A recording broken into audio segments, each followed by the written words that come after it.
We go back over to Chuck Crosby over at the Crosby Law Offices. Lisa has an interesting question. In this email, she says her dad is 82. He's in a nursing home, and he wants to leave Lisa and her sister the home. The house that he owns, he'll put it in his will, but there are some outstanding debts on the house, including about $100,000 on the mortgage and taxes that need to be paid. And Lisa says her dad does not think he can leave her the house because the mortgage tax liens against the house are there. That's not exactly true, right, No, not Chuck? at all true. Yeah, Yeah. you can leave, anybody, anything.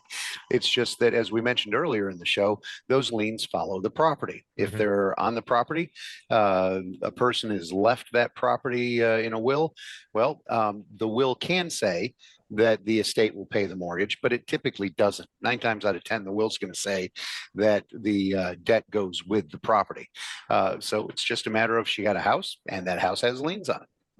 Easy enough. And we should Yeah. point out, so let's say, Lisa, you don't have, you've got the liens, you got to pay off the mortgage, you don't have the money to do any of that to make those payments.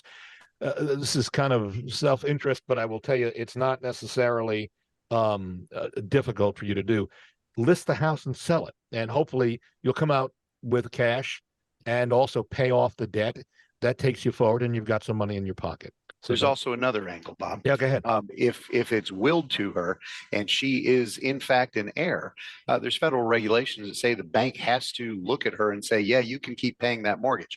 Remember how before we talked about the due on sale clause? Right. Wouldn't apply here.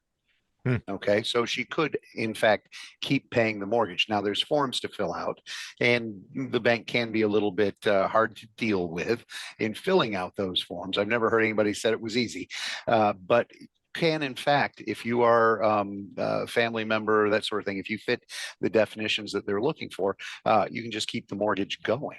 What happens Yeah. to the tax liens in that scenario, Chuck? Do they have to pay them off, or they just go with it? Well, Like they go with it. They go with it. Okay. Okay. Now, it could be, and has happened in some cases that I'm involved in, where the taxing entity will make a claim against the estate for those taxes. Okay, because the tax is a personal liability. So the taxing entity could, in fact, say, "Hey, I want the money from the estate," and then it goes out in that direction. Normally, though, when I see it, it's just the properties transfer with all the liens attached. All right, got it. A reminder, you want to see what sellers and buyers are saying about us in writing, you can go to LouisvilleZillow.com or LouisvilleGoogle.com.